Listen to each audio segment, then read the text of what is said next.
નમસ્કાર દોસ્તો, શાંતિશ્રમ ન્યૂઝમાં આપનું સ્વાગત છે।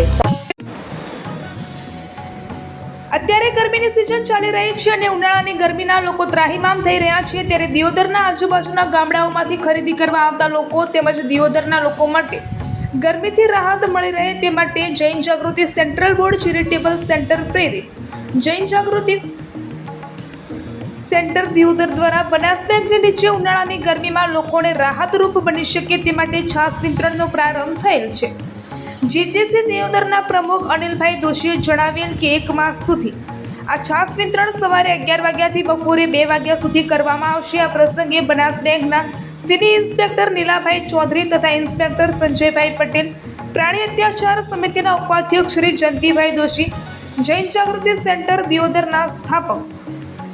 પ્રમુખ અશોકભાઈ બી શેઠ, લાયન્સના પૂર્વ પ્રમુખ કેપી માળી, રસિકલાલ કોઠારી, બજાભાઈ પટેલ, જૈન જાગૃતિ સેન્ટર દિયોદરના સદસ્યો, પત્રકારો ઉપસ્થિત રહ્યા હતા તથા